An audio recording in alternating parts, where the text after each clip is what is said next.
Good morning, friends. I am Patty Elhoff, the author of Upcycle with Decoupage, and today I thought we'd do a little bit easier of a project than last week's huge dresser.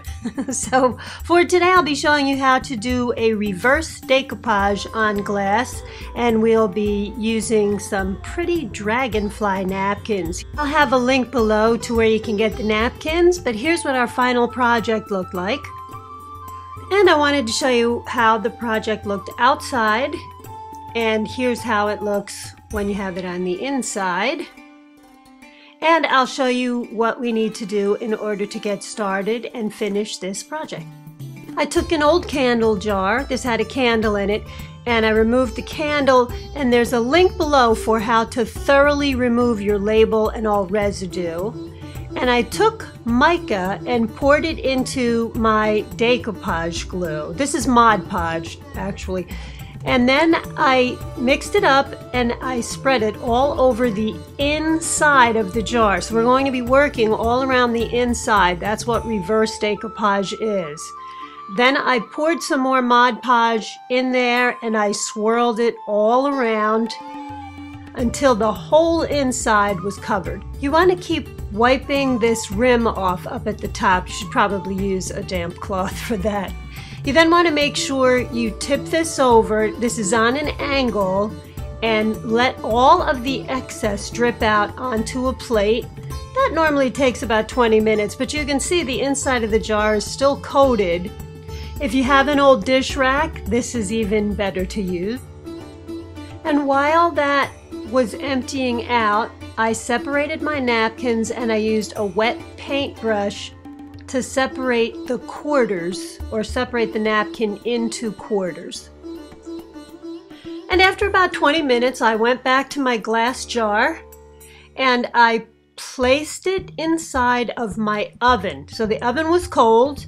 I set the oven to 175 degrees and I turned the oven off when it reached 175 degrees. That took about 10 minutes.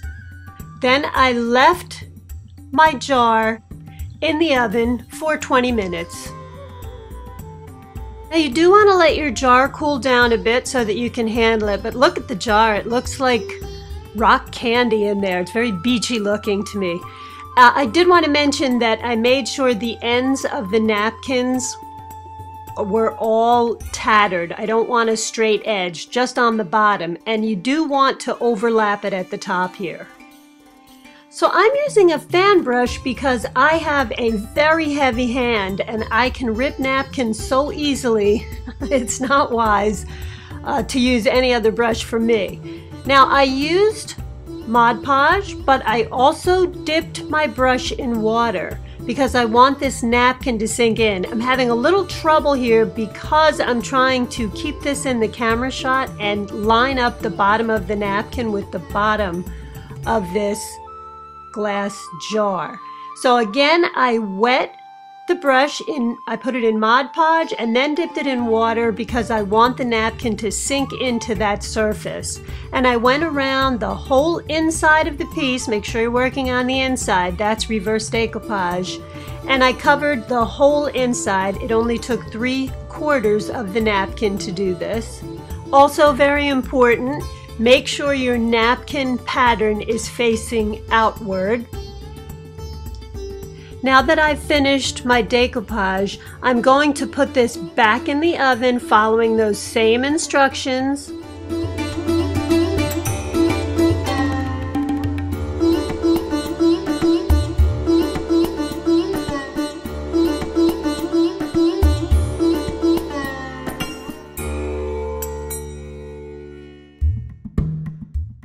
And once this cooled off, I took it out of the oven, or I took it out of the oven and let it cool off. I filed away these edges, and I then put one more coat of Mod Podge all around the inside, and I put it back into the oven. You do not have to put this in the oven. You can let this air dry. I will be using this as a vase and as a votive, and sometimes just to let it sit on the counter. But because I will be putting water in this when I use it as a vase, I am putting it into the oven a few times because that really bakes the Mod Podge on here.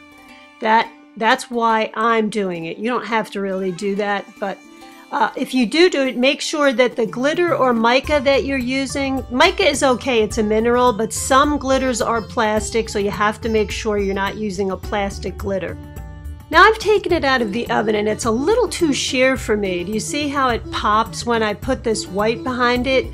For that reason, I'm going to put a whole coat of gesso around the inside.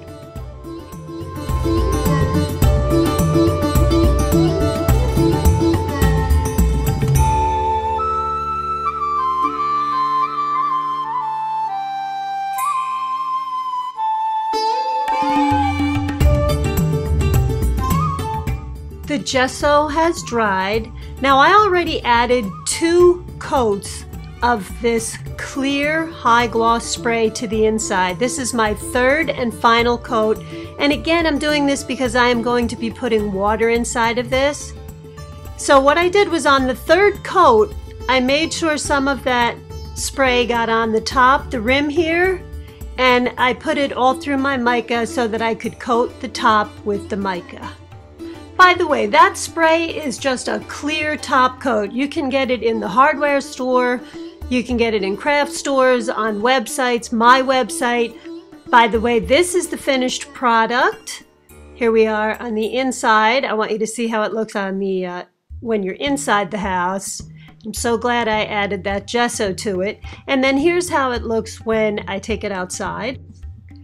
And once again, guys, I have to thank you for some of your lovely, lovely comments. You really make my day. If I can help you out at all, please leave a question or a comment below. I'll do what I can. Upcycle with Decoupage is also on Facebook. If you go over and like and follow the page, you'll be notified every week when I put a new video out. Thank you so much for subscribing. YouTube has contacted me and congratulated me on my success, but that is all because of you guys, so thank you so much. You really made my day. And here are a bunch of flowers in my yard. This is the rest of the video. Someone told me last week that they're having a drought where they live and they can't see any flowers, which is sad. So I thought that I'd film some pretty flowers around the yard for you guys to look at while I thank you again and tell you I will see you next week with another video. Links below are to my website if you need any of the products, and there are a few other links down there for you. Thank you again. I will see you next week. Hope you guys are having a wonderful spring. Bye-bye.